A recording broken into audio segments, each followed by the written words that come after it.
오늘은 역대하 36장 5절부터 10절까지 하나님 말씀 전하겠습니다. 5절에서 8절까지는 유다왕 여호야김의 통치 기간을 보여줍니다. 1절부터 4절까지는 유다왕 여호하스가 되고 5절부터 8절까지는 여호야김입니다. 이게 여호야김이 유다의 18대 왕이에요. 18대 왕. 그러니까 36장에 들어서서는 아주 이제 이렇게 자질구레한 게 헷갈려요.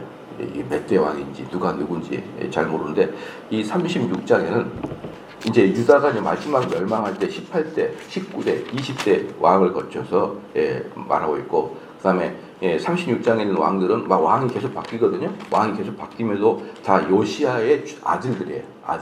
아들들이 이렇게 바뀌는 겁니다. 그래서 아들들이 바뀐다는 뜻은 뭐냐? 그러면 아들들이 4명인데 그 중에 3명이 왕이 돼요. 3명이 1절부터 나와 있는 여호하스부터 아들이에요. 아들이고 여호하스의 형이 여호야김입니다. 동생이 먼저 왕이 됐다가 금세 이제 왕에서 폐위를 당하고 그 다음에 여호야김으로 이렇게 바뀌게 되죠. 동생이 먼저 왕이 됐다가 여호하스라는 사람이 먼저 왕이 됐다가 그 다음에 여호야김으로 이렇게 왕이 됩니다. 여기서 이제 보면은 이 여호야김이 어떤 악을 행하고 어떤 과정을 거쳐서 멸망을 하는지를 잘 보여주질 않고 짧게 써요. 짧게 쓴데 이제 요 부분이 어디에 주로 많이 나오냐면 역대상에 나오고 그 다음에 에레미야서에 주로 나와요. 에레미야가 이제 에레미야가 활동하면서 우리 이러다가 다 멸망당한다. 우리는 바벨론의 포로로 잡혀갈 수밖에 없다. 만약에 바벨론 포로로 잡혀가면 우리를 순응해야 된다. 이렇게 막 외쳤던 시기가 이 여호야김 시대, 여호야김이 통치하던 시대에 에레미야가 사역을 했기 때문에 에레미야가 막 비판했던 내용들이 여호야김에 대해서 많이 나옵니다. 많이 나와서 그러다가 이제 그 바벨론의 이제 포로로 이 여호야김은 3가지가 나오는데 바벨론의 포로로 잡혀갔고 그다음에 마침내 죽임을 당했고 그다음에 묘실에 장사되었고 요 3가지가 이렇게 나오거든요. 바벨론 포로 잡혀갔고 마침내 죽임을 당했고 그럼에도 불구하고 마지막에 묘실이라는 것은 왕족의 무덤이거든요. 거기에 장사되었다. 이렇게 3가지로 에레미야 36장에 이렇게 쭉 나오는 것을 볼 수가 있습니다. 그래서 이제 여기서도 보면은 여호야김이라는 사람은 여기 보면은 이 36장 2절에 보면은 여호야하스가 왕에 오를 때 나이가 23세라 그가 예루살렘을 다스린 지 석 달에 애굽왕이 예루살렘에서 그의 왕위를 폐하고 그랬거든요.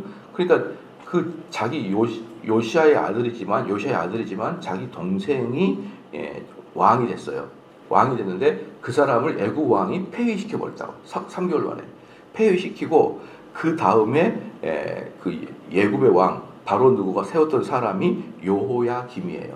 여호야김인데 원래 이 사람의 이름이 엘리야김이라 그랬잖아요. 엘리야김이라는 사람이었었는데 이 사람의 이름을 예굽 왕 바로 누구가 바꿔버려요. 개명을 시켜서 이제부터 너는 여호야김이라 해라. 그런데 엘리야김이나 여호야김이나 이름은 똑같아요. 이름의 의미는 똑같단 말이에요. 이름은 똑같다.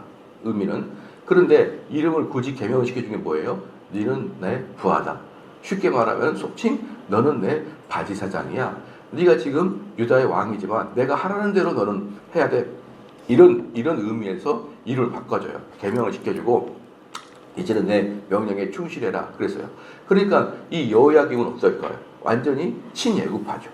그렇잖아요. 친예굽파일 수밖에 없는 거예요. 자기를 바지사장을 시켜준 사람이 예굽의 왕이고 그 왕을 예굽의 왕을 존경도 하지만 플러스 무서워도 하는 것이죠. 그래서 직접 통치를 할 수 있는 것이 예굽의 왕이었거든요. 그런데 그렇기 때문에 여호야김이 왕에 오를 때 나이가 25세였는데 예루살렘에서 11년 동안 다스렸거든요. 근데 그가 여호와의 보시기에 이제 악을 행하였습니다. 약을 많이 했는데 제가 지난번에도 말씀을 드렸지만 그냥 하나님이 에라 그냥 저주나 받아라 이러면서 하늘에서 소돔처럼 하늘에서 불이 떨어지고 유황이 떨어지고 그렇게 멸망을 시키는 경우는 거의 없다니까요. 그것은 아주 뭐랄까요, 초자연적인 현상이잖아요.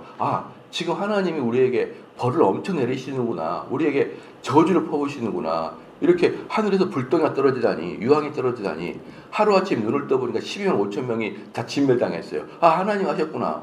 홍해를 갈랐어요. 하나님 하셨구나. 분명히 나오잖아요. 그런데 그런 경우가 별로 없어요. 성경에서도.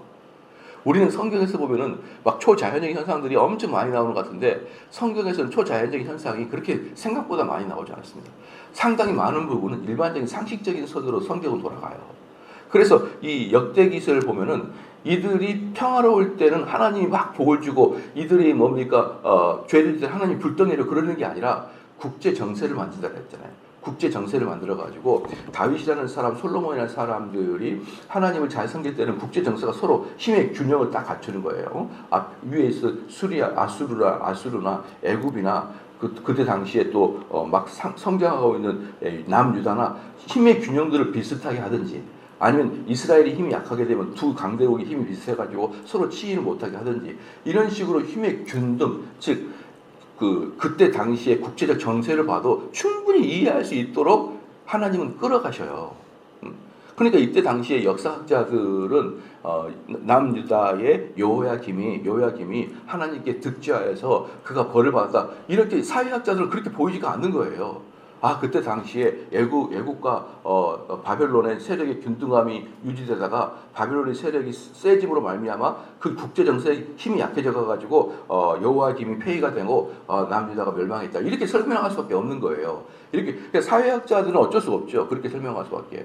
그러나 그 이면에는 하나님께서 그 나라들의 강세를 조정을 해가지고 이스라엘을 손본단 말이에요. 이스라엘을 보존하려면 보존시키도록 국제 정세를 만들고, 혼내려 그러면 이스라엘을 혼내도록 국제 정세를 만들기 때문에 일반인은 절대로 하나님 하셨다는 것을 볼 수가 없도록 이렇게 역사를 하시는 거예요.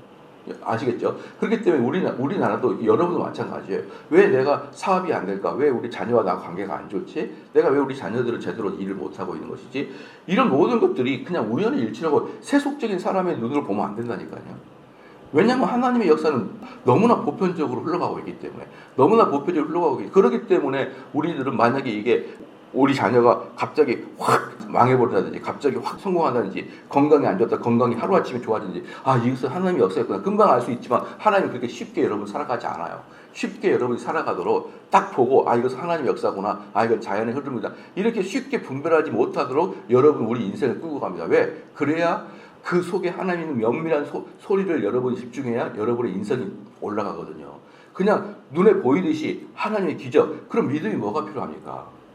믿음이라는 것은요, 눈에 안 보여야 돼요. 예를 들어서 이럴 거거든요. 여러분들 지금 미국의 대통령이 지금 있다는 거, 지금 여러분 미국의 대통령이 있다는 거, 그걸 믿는 거예요, 아는 거예요? 믿는 거예요, 아는 거예요? 대통령이 지금 현재 미국에 있다는 것을 믿는 거예요, 아는 거예요? 아는 거죠. 왜? 우리는 그가 있는 걸 보잖아요. 눈에 보이거나 인식되면 믿는 게 아니라 인식하는 거예요, 아는 거예요. 지금 용산에 윤 대통령이 있는 것을 믿어요, 알아요? 알죠. 그래서 모든 믿음은 눈에 보이거나 인식되지 않을 때의 믿음이라는 게 필요한 거예요. 그렇기 때문에 여러분이 이 땅 살아갈 때, 아, 하나님이 나에게 역사하시구나라고 보이도록, 눈에 보이도록, 인식되도록 역사하시는 순간에 여러분 믿는 게 아니라 그냥 인식하는 거라고요. 그렇기 때문에 하나님은 여러분의 눈에게 보이지 않냐도록 여러분을 끌고 가야 믿음의 사람이 되는 거예요. 그렇지 않으면 인식하는 사람이 되는 것이죠. 아무 천국 백성이 아니죠, 그러면. 그렇기 때문에 하나님은 여러분들의 인생사에서 그냥 남들이 보기에는 너무 평범한 인상이고, 아, 이렇게 내 아들이, 내 딸이 공부를 안 해서 이 모양이 됐구나, 내 딸이 이렇게 됐구나, 우리 남편이 이렇게 됐구나, 내 몸이 이렇게 나쁜 거, 이렇게 보이면은 눈에 보이지 않냐는 방식으로 여러분을 끌고 가서 여러분을 믿음의 사람 만든 것이지, 기적처럼 일으키고 기적처럼 망하게 하고 기적처럼 사람을 회복시키고, 여러분 그렇게 되면 여러분의 믿음이 필요 없어지는 거예요. 그래서 여기에서 바로 우리 성도들의 딜레마가 딱 되는 거예요. 내가 왜 이렇게 잘 안 풀리지? 근데 그것은 하나님의 모든 주변 환경을 조성하시는 하나님의 역사인 것을 여러분이 알기 시작할 때 비로소 여러분은 하나님께 매달리는 거예요.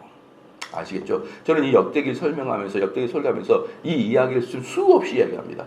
이 이야기 수없이 얘기하는 것이 뭐냐면, 하나님은 특별하게 불로 또는 바람으로 무슨 강풍으로 우리에게 나타나심을 우리에게 보여주거나 우리 가슴을 떨게 하는 게 아니라, 너무너무 일상적인 삶 속에서 우리를 이렇게 만지고 가시기 때문에 웬만하면 발견하지 못한다. 웬만하면 하나님이 나와 함께 하시고 하나님 나를 지금 이 상황에서 어떻게 역사하시려고 하는지를 발견하지 못한다. 제가 왜 이 말씀을 드리냐면요. 이 여호야김이 친예굽파죠. 친예굽파란 말이에요. 그런데 이때 당시에 예굽과 이 바벨론의 세력은 균등합니다. 그리고 이 여호야김을 세운 사람, 바디사자로 세운 사람이 예굽의 왕이었기 때문에 요 지금 유다 왕 여호야김은 이 둘 사이에서 눈치를 봤어야 돼요. 바벨론하고 애굽하고 내가 누구 편을 들어야 되느냐 눈치를 봤어야 되는데 하나님이 이 이스라엘을 멸망시키려고 하나님이 이스라엘을 멸망시키려고 여호야김 속에 애굽에 의존하겠다는 마음을 키워버린 거예요. 그러니까 우리가 사회과학적으로 볼 때는 어떻습니까? 역사학적으로 볼 때는 어떻습니까? 그때 여호야김이 전 세계 정세를 잘 읽지를 못해서 떠오르는 바벨론이 아니라 지고 있는 애굽에서 딱 몰빵을 하게 되므로 유다가 멸망했다라고 그렇게 평가할 수밖에 없단 말이에요. 그러나 믿음의 눈으로 본다 그러면 하나님이 유다를 끝장내려고 그 유다의 왕이 애굽에 의존하도록 그렇게 만들어 버리는 거예요. 혹시 그 국사 시간 배울 때 저도 기억나니까 뭐 저보다 좀 더 오래 살아도 다 기억날 거예요. 아관 파천이라고 들어봤어요. 아관 파천. 예. 아관 파천을 기억한 사람은 중학교를 잘 나온 사람들이에요. 아관 파천은 뭐예요? 러시아 공사에 우리 고종 황제가 몸을 의탁했어요. 러시아에 몸을 의탁했단 말이에요. 그게 아관 파천이란 말입니다. 그때 조선을 먹으려고 했던 거 청나라, 일본, 미국이라는 세 나라가 있었는데 그 세 나라를 등지고 고종이 아관 파천 즉 러시아 공사가 가지고 우리를 보호해 주세요. 그런데 왜 그러냐 그러면 두 가지 이유 때문에 그랬습니다. 첫 번째는 뭐였냐 그러면요. 정말 가까운 나라가 러시아였거든요. 그러니까 블라디보스토크가 그 정도에서 그냥 치고 내려오면은 곧바로 원산이 나온단 말이에요. 그렇기 때문에 우리를 가장 가까이서 도울 수 있는 나라는 일본도 아니고 중국도 아니고 특별히 미국도 아니고 러시아다. 왜냐 그러면요. 러시아라는 나라는 너무 커가지고 이쪽 블라디보스토크 요쪽 계열 있잖아요. 여기는 사실은 러시아에게 주요 무대가 아니에요. 만약에 모스크바 밑에 우리가 있었으면 러시아에게 직접 관심이 가기 때문에 침공을 한단 말이에요. 침공. 그런데 이렇게 널쩍해가지고 저쪽 극동 쪽에 조그만 나라기 때문에 러시아가 직접 침공할 일이 별로 없어요. 바로 붙어있는 나라가 일지라도. 그렇기 때문에 직접 침공하지 아니하고 우리의 가까운 나라가 러시아이기 때문에 그때 국제 정서에서는 러시아에게 의탁하게 된 거예요. 그냥 두 번째가 뭐냐면요. 러시아는 신흥 강국이었거든요. 그 당시에. 러시아는 신흥 강국이 뭐냐 그러면은요. 다른 여러 유럽 나라들 있잖아요. 유럽 나라들은 러시아보다 다 잘 살았어요. 다 잘 살았기 때문에 무슨 일이 했었냐 그러면 그 나라들이 전부 다 제국입니다. 제국. 러시아를 빼고 프랑스나 독일이나 스페인이나 모든 나라가 다른 나라를 침략했었어요. 침략해가지고 그들을 자기들의 속국으로 삼고 그 다음에 돈과 물질들을 막 공짜로 가져가는 그런 시대였거든요. 그런데 러시아는 후진국이었기 때문에 미처 그렇게 배를 타고 다니면서 전체 침략을 하지 못한 제국이 아니었어요. 러시아는. 그렇기 때문에 러시아가 외침이 뭐였냐? 러시아 외침이 뭐였을까요? 왜 너희들 유럽 애들, 미국이 너희들 말이야. 힘 있다고 왜 못 사는 사람들 자꾸 핍박하냐? 이렇게 막 소리죠. 왜? 지는 안 하니까. 자기는 안 해요. 자기는 속국이 없어요. 그리고 왜 너희들 막 핍박을 하냐? 이러면서 공산주의를 외쳤던 게 러시아였어요. 야, 평화롭게 살자. 평등하게 살자. 너희들 힘쓰다고 두들겨 패지 마라. 이걸 외쳤던 것이 러시아였어요. 그렇기 때문에 우리 한국 사람들이 딱 보기에 러시아가 최고거예요. 왜? 우리는 속국이었잖아요. 우리는 일본한테 속국을 받고 우리는 사방 우리를 먹으려고 아직 그때는 일본하고 속국이 아니었지만 사방이 우리를 먹으려고 서로 으르렁거리고 있고 일본이고 청나라는 언제든지 쳐들어올 것 같고 미국은 우리를 도와주려고 너무 멀고 그러고 있는 상황에서 러시아가 뭐라 했냐면 너희들 힘이 있다고 힘없는 나라 침입하지 말고 평화롭고 평등하게 살아. 이렇게 외치고 있었기 때문에 러시아가 최고다. 그렇게 생각해서 아간 파천이 이루어진 거예요. 들어간 거란 말이에요. 그런데 제가 무슨 말 하려냐면 어떻게 우리나라에 하나님이 복을 주시려고 미국에게 딱 붙어버리는 역사를 주신 거예요. 만약에 여러분 그때 우리 러시아에 붙어서 어떻게 했을까요? 이번 우크라이나 사태가 너무 일이 아니죠. 우크라이나 사태가 너무 일이 아니에요. 그 당시에 냉전 시대 1940년 45년 이후에 2차 세계대전 끝나고 그 다음부터 이 냉전 시대가 이루어질 때 러시아 밑에서 소련 밑에서 나라들 전부 다 못 살았잖아요. 전부 다 못 살았잖아요. 그런데 어떻게 우리가 그냥 하나님이 복을 주시사 미국에다가 탁 달라붙게 즉 그 얘기를 하려고 그래요. 그때 우리나라 조선 사람들이 뭐가 머리가 똑똑합니까? 국제 정세를 어떻게 읽어요? 러시아를 붙을지 청나라를 붙을지 누구한테 붙을지 어떻게 합니까, 여러분? 근데 하나님이 우리를 보호하시려고 미국에게 붙여줬단 말이에요. 그게 지금 70년까지 이어져 있는 전세에서 가장 강력한 나라에 딱 새 등에 붙어있는 매미처럼 딱 달라붙게 해가지고 지금까지 살아오게 하신 것이 대한민국이 혁명에서가 아니라 여기 이 구절의 근거에 본다 그러면은 하나님이 살려주려고 그렇게 한 거예요. 그렇기 때문에 여러분 항상 겸손해야죠. 우리가 잘나서가 아니라니까요.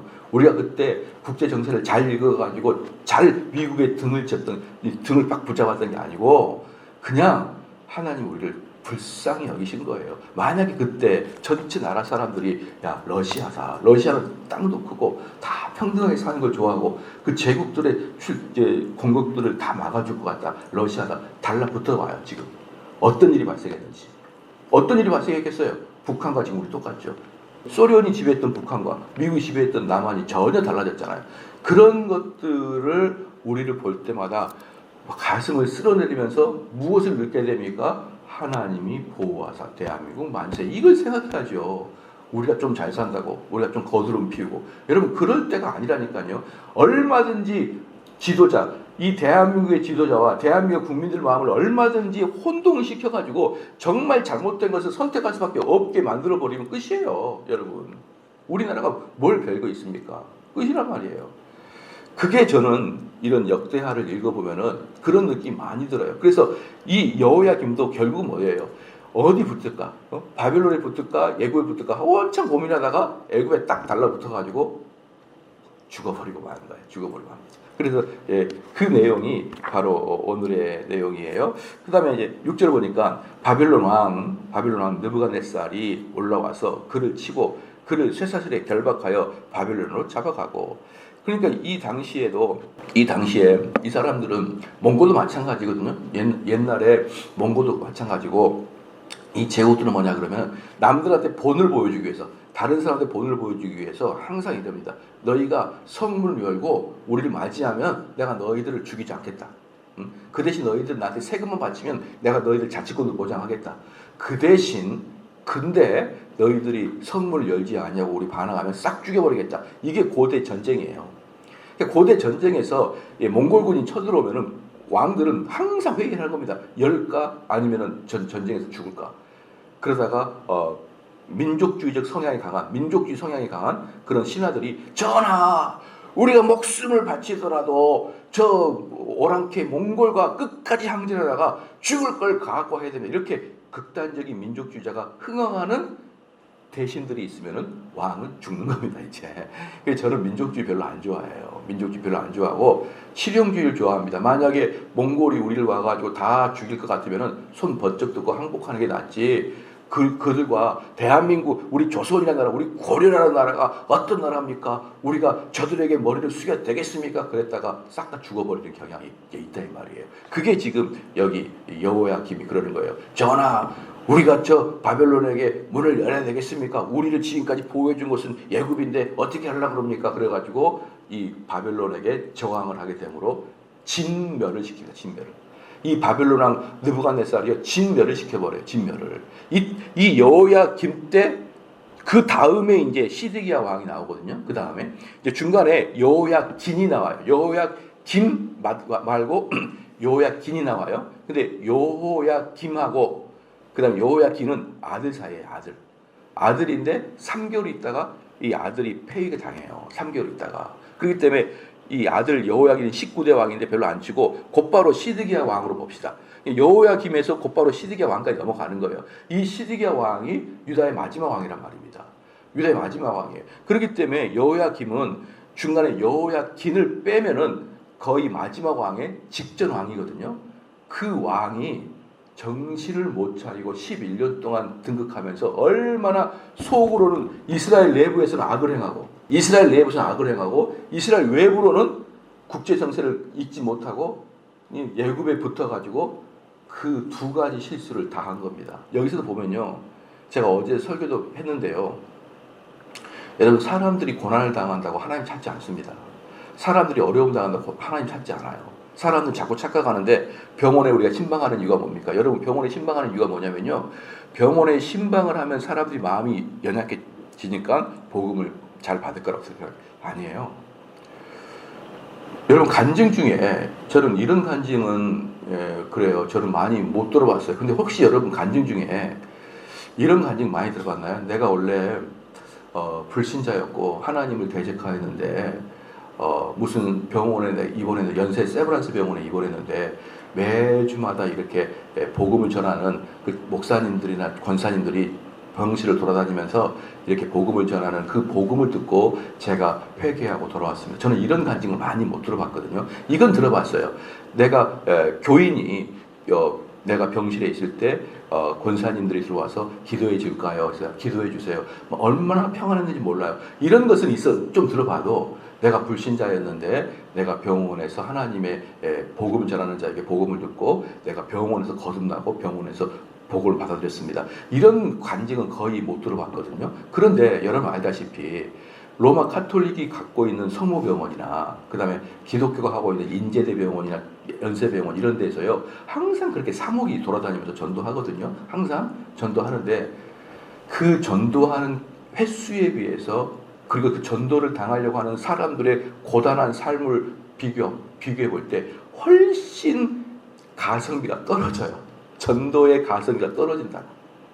여러분 무엇을 하면 되냐면 병원에 있다고 해서 사람의 마음이 낮아지거나 고난을 당한다고 사람이 낮아지는 게 아니에요. 여러분 그러면 그렇게 생각하면 큰일이에요. 아무리 여러분 고아원에 가서 전도해 보세요. 그들이 전도가 잘 되는지 병원에 전도해 보세요. 전도가 잘 되는지 그들이 육체적인 면이 어렵다고 마음이 착해지거나 주님을 받아들일 마음으로 변하는 게 아니에요. 여기 요야김도 뭡니까? 얼마나 고난의 시기예요. 이 시드기야 마지막 왕인데 시드기야 바로 위의 왕인데 얼마나 풍전등화입니까? 얼마나 풍전등화예요. 근데 그 와중에도 사람들을 괴롭혀요. 그 와중에도 우상숭배예요. 이제 내일 모레 죽을 건데 이 여호야김 내일 모레 죽을 건데 그것도 모르고 사람들 괴롭히고 사람들 어떻게 했냐 그러면 애굽에다가 세금을 받을 때 예레미야서 나오거든요. 세금을 받아낼 때 애굽이 원하는 것보다 더 많이 갖다 줘요. 그리고 그 세금 플러스 알파를 해가지고 자기 궁전을 크게 짓습니다. 크게 지어요. 언제? 내일 모레 멸망할 나라가. 이렇게 어리석습니다, 여러분. 이렇게 어리석어요. 그래서 어떤 사람들이 저 사람이 망했으니까 고난을 당했으니까 이제야 저 사람에게 복음을 전하는 기회가 되겠다. 천만의 말씀입니다. 천만의 말씀이에요. 악한 사람들은 고난당하면 더 악해져요. 그래서 더 꼬장을 부려버립니다. 더 꼬장을. 그래서 여러분들 지금 정신이 있을 때 건강할 때 하나님 말씀을 배우고 하나님 말씀에 순종하는 것이지 고난당하면은 귀 눈이 다 다쳐버려요. 다쳐서 심지어는 이성적 판단도 못하게 돼버리는 것입니다. 그래서요 6절 말씀에 바벨론 왕 느부갓네살이 올라가서 그를 치고 그를 쇠사슬로 결박하여 바벨론으로 잡아가고, 여기 쇠사슬로 결박하는 것들은 뭐냐 그러면 당시 고대 근동에 말 듣지 않았던 왕을 포로로 끌어갈 때 쇠사슬로 칭칭칭칭 몸을 감고 왔어요. 여러분 이 쇠사슬로 몸을 칭칭 감는 이유는 뭐냐면 속에 귀신이 묻었듯이 귀신. 그래서 귀신이 묻었으니까 쇠사슬로 묶고 가는 거예요. 그러니까 뭐냐면 이 왕은 귀신이 묻어가지고 내 말귀를 못 알아들었으니까 귀신을 끌고 가듯이 끌고 가는 그런 모습이었던 것입니다.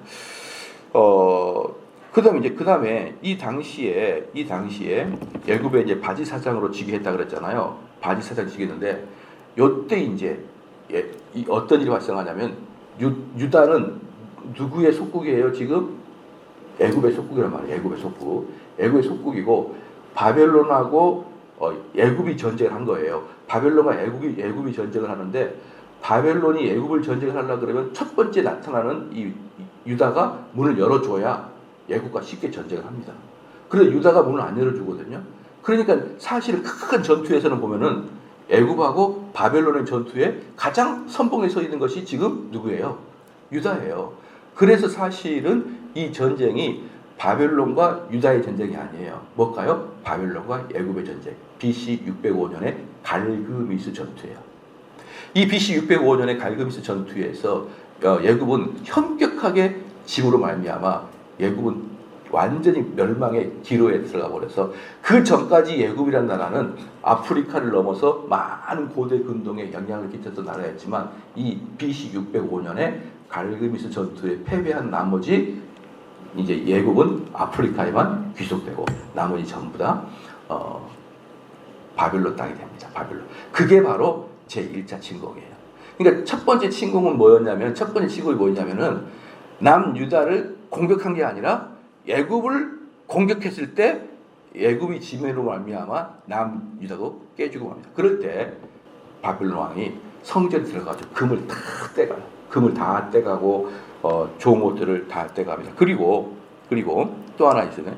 이제 BC 605년에 무슨 일이 발생하냐 그러면은 갈그미스 전투 졌죠. 근데 3년 후에 BC 602년에 또 제2차 침공을 해요. 바벨론에서. 자 봅시다. 7절 말씀에 느부갓네살이 또 여호와의 전 기구들을 바벨론으로 가져다가 바벨론에 있는 자기 신당에 되었더라. 그렇죠? 쇠사슬로 끌고 왔는데 느부갓네살이 전부 다 했습니다. 요때 끌려간 사람 7절에 같이 끌려간 사람들이 많아요. 그때 대표적인 사람이 에스겔 같은 애들이 끌려갑니다. 에스겔 또는 다니엘 얘네들이 끌려가요. 그건 에레미야서에 나오겠죠. 그러니까 이때 이제 7절에는 느부갓네살이 여호와의 전 기구를 바벨론을 가져다가 바벨론에는 자기 신당에 두었더라. 8절에 여호와의 힘이 나무사적과 그가 행한 모든 가증한 일들과 그에게 발견된 악행이 이스라엘과 유다 열왕기에 기록하니라. 그의 아들 여호야긴이 대신하여 왕이 되었더라. 이렇게 됐거든요. 근데 이 짧은 이야기 속에 엄청난 스토리들이 에레미야서에 많아요. 에레미야가 활동하던 당시였기 때문에. 그래서 제1차 침공 때 다니엘을 비롯해서 수많은 귀족들이 끌려갑니다. 1차 포로로 간 거예요. 9절 말씀에 여호야긴이 왕이 오를 때 나이가 8세였더라 그랬거든요.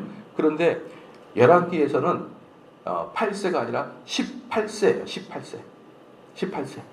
근데 왜 여기는 8세고 거기는 18세로 되어 있느냐? 성경학자들의 말에 의하면은 오류다. 우리의 구절 말씀이 오타다. 왜 그러냐면요. 여러분 혹시 옛날 한글 보면요.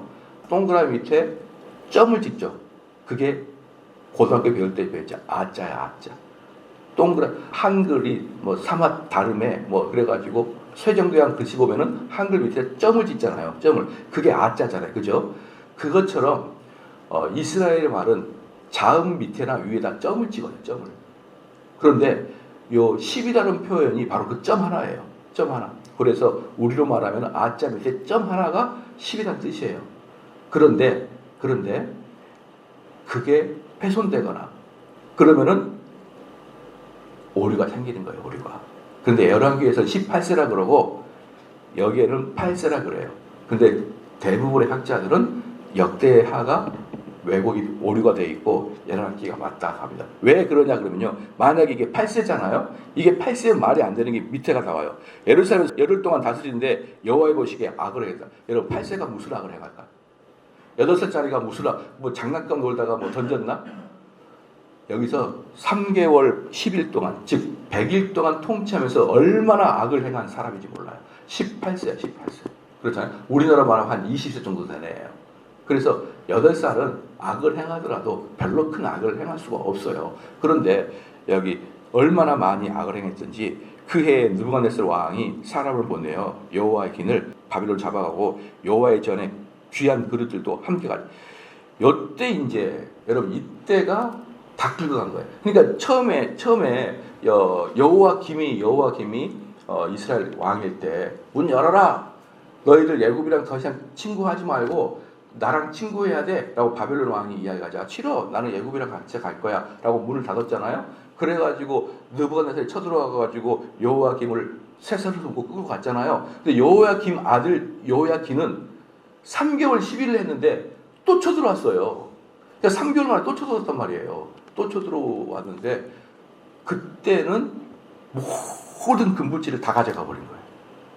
예루살렘 성전 안에 있는 거, 그 다음에 궁전 안에 있는 거 모든 걸 다 가져가고, 사실은 여호야긴 때 남유다는 멸망하고 만 거예요. 사실 여호야긴 때 이제 아무것도 없고 마지막 왕이 시드기야인데 그것은 이제 끝나는 거고, 실질적으로 끝나는 시기는 여호야긴 때에 끝나버리고 맙니다. 그럼 여호야긴 때 왜 그렇게 3개월 만에 다시 재침입했느냐라고 할 때 많은 성경학자들은 여호야긴이 자기 아버지 여호야김을 따라서 친애굽의 활동을 했을 것이다 라고 생각을 해요. 친애굽의 활동을 하고 여전히 바벨론 정책을 폈기 때문에 3개월 만에 딱 100일이에요. 3개월 10일이거든요. 100일 만에, 취임한 지 100일 만에 다시 침국을 해가지고 완전히 멸망을 시켜버립니다. 제가 내일은 이 바벨론하고 유다가 어떤 역사적 사실로 계속 부딪혔는지 제가 좀 정리를 해드릴게요. 이게 좀 그게 정리가 안 되면 헷갈려요. 그래서 어떤 과정을 거쳐서 싸웠고 어떤 과정을 거쳐서 폐위를 했고 결국 어떤 과정을 통해서 남유다가 완전히 멸망을 했는지 바벨론에 의해서 결정이 되는 거거든요.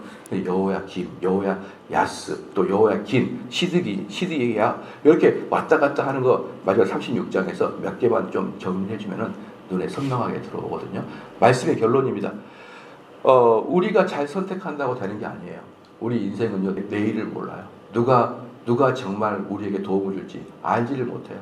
자, 여러분, 우리는 중국과 붙어야 되나, 미국과 붙어야 되나, 아니면 중국과 미국의 실용 외교를 해야 되나요? 미국과 중국에게 실용 외교를 해야 되나, 아니면 어떻게 해야 되나요? 우리는 미국에게 올인해야 되나요? 아니면 중국에 올인해야 되나요? 뭐가 답이죠?